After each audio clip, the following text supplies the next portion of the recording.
The federal Andhra Pradesh ఛానల్కి స్వాగతం. ఆంధ్రప్రదేశ్ రాజధాని నగరం అమరావతికి తొలి హైవే లింక్ చేసే ప్రయత్నం దాదాపుగా కొలిక్కి వస్తుంది. వచ్చే జూన్ నాటికే హైవే మీద రాకపోకలకి అనుమతించాలని ఇప్పటికే రాష్ట్ర ప్రభుత్వం నిర్ణయం తీసుకుంది. ముఖ్యమంత్రి చంద్రబాబు నాయుడు దానికి తగ్గట్టుగా ఆదేశాలు ఇచ్చారు. దాంతో ప్రస్తుతం మనం ఉన్న ఈ ప్రాంతం నుంచే హైవే రాకపోకలకి అన్ని రకాలుగాను అవకాశం ఏర్పడుతుంది.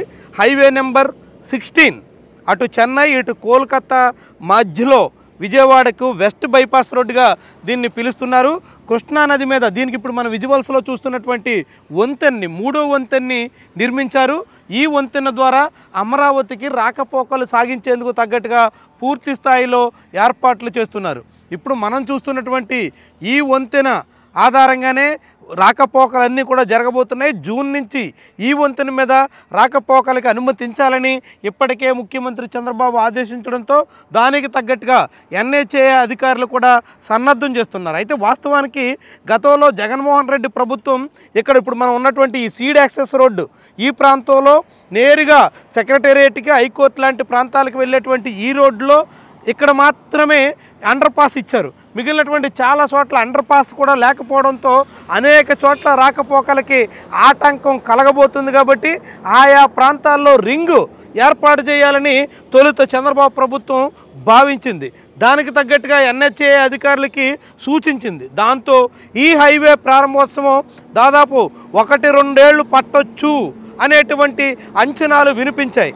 దానివల్ల అనేక రకాల జాప్యం జరిగేటువంటి ప్రమాదం ఉంది. కాబట్టి ఇప్పుడు అవసరమైనటువంటి చోట అండర్ పాస్లకి ఏర్పాటు చేసి ఇలాంటి లైన్ క్లియర్గా ఉన్నటువంటి ప్రాంతాల్లో మాత్రం తక్షణమే రాకపోకలకు అనుమతించేలా హైవేని ఓపెన్ చేయాలంటూ చంద్రబాబు భావిస్తున్నారు. ఇప్పుడు ఈ హైవే తెరిస్తే నేరుగా విజయవాడ ఎయిర్పోర్ట్ నుంచి అమరావతిలో వెలగపూడిలో ప్రస్తుతం ఉన్నటువంటి సెక్రటేరియట్కి కేవలం 25 నుంచి 30 కిలోమీటర్ల లోపు మధ్యలో మాత్రమే ఉంటుంది. కాబట్టి దాదాపుగా 20 నుంచి 30 నిమిషాల లోపుగానే ఇక్కడ చేరుకునే దానికోసం అవకాశం ఏర్పడబోతుంది. చాలా సులువైనటువంటి మార్గంగా ఎటువంటి విజయవాడలో ట్రాఫిక్కి అవకాశం లేకుండా అత్యంత సునాయాసంగా అమరావతిలో ప్రవేశించేందుకు అవకాశం ఉంటుందని అంచనా వేస్తున్నారు. అటు పెదవుట్టుపల్లి నుంచి గన్నవరం దగ్గర పెదవుట్టుపల్లి నుంచి ఇటు పెదకాకాని వరకు దాదాపుగా ఈ మధ్య ప్రాంతంలో ఉన్నటువంటి వాళ్ళందరికీ కూడా ఎటువంటి ఇబ్బంది లేకుండా ఈ వెస్ట్ బైపాస్ రోడ్ని విజయవాడ ప్రయోజనాల కోసం అంటూ నిర్మించారు. కానీ ఇప్పుడు ఇది అమరావతికి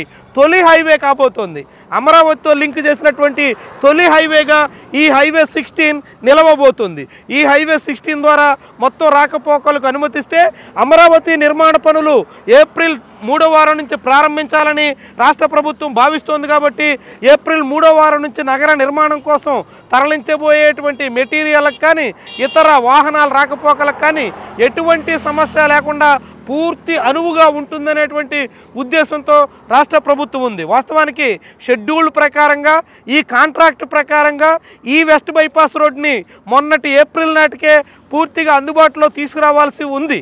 కానీ ఏప్రిల్ నాటికి అనేక చోట్ల ముఖ్యంగా అమరావతి నగరానికి లింకప్ చేసేటువంటి ప్రాంతంలో ఎటువంటి అండర్ పాస్లు కానీ ఎటువంటి రింగులు కానీ నిర్మాణం జరగకపోవడంతో అది అమరావతికి ప్రయోజనం ఉండదు అనేటువంటి ఉద్దేశంతో ప్రభుత్వం రింగుల ప్రతిపాదనని ముందుకు తీసుకొచ్చింది. అయితే ఇప్పుడు రింగు ప్రతిపాదనలు పక్కన పెట్టి కేవలం అండర్ పాస్ల నిర్మాణానికి ప్రభుత్వం సూచన చేసి ఈ మొత్తం హైవేనంతటిని తెరవాలి, ఈ హైవేని రాకపోకలకు అనుమతించాలి, ఈ కృష్ణానది మీద 3వ వంతెనకు పూర్తిగా అవకాశం కల్పించాలి అనేటువంటి రీతిలో ప్రభుత్వం చేస్తోంది. దానికి తగ్గట్టుగా జూన్ తర్వాత ఈ మొత్తం హైవే అందుబాటులో రాబోతుంది. దాంతో అమరావతితో లింకప్ అయినటువంటి తొలి హైవేగా ఈ NH16 నిలవబోతుంది. వాస్తవానికి ఇప్పుడు ఈ వాహనాలన్నీ ప్రయాణిస్తున్నటువంటి VIPలు ఇతర అధికారుల వాహనాలన్నీ ఇదే మార్గంలో ప్రయాణిస్తాయి. ఇది సీడ్ యాక్సెస్ రోడ్డు. ఈ సీడ్ యాక్సెస్ రోడ్ని నేరుగా తాడేపల్లి దగ్గర మణిపాల్ హాస్పిటల్ సమీపంలో నేషనల్ హైవేకి లింకప్ చేయాలని తొలుత భావించారు. అయితే భూసేకరణ ప్రక్రియ పూర్తి కాకపోవడంతో ఈ హైవేని సీడ్ యాక్సెస్ రోడ్ని పూర్తిగా నిర్మించలేకపోయారు. దాంతో ఇప్పుడు వెస్ట్ బైపాస్ రోడ్డు ద్వారా అమరావతికి NH16ని లింకప్ చేయడం ద్వారా మొత్తం అమరావతి నగర నిర్మాణ పనుల్లో ముఖ్యమైనటువంటి మెటీరియల్ తరలింపు ప్రక్రియకి ఎటువంటి ఆటంకాలు ఉండబోవు అని అధికార యంత్రాంగం భావిస్తోంది. తద్వారా మొత్తంగా రాకపోకలకు పూర్తి స్థాయిలో సన్నద్ధం చేయడమే కాకుండా అమరావతి నగరానికి అటు విశాఖ ఇటు తిరుపతి హైవే మధ్యలో అన్నింటికీ కూడా పూర్తిగా లింకప్ చేసినట్టుగా భావిస్తున్నారు. అనేక రకాల అవకాశాలు ఈ వెస్ట్ బైపాస్ రోడ్డు ద్వారా దక్కబోతున్నట్టుగా అంచనా వేస్తున్నారు.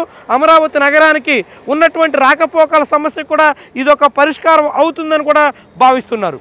ఇది NH-16తో అమరావతి నగర నిర్మాణానికి లింక్ చేస్తున్నటువంటి west bypass road, Vijayawada west bypass సంబంధించి 3వ వంతెన, కృష్ణానది మీద నిర్మిస్తున్నటువంటి వంతెనకి సంబంధించిన అప్డేట్.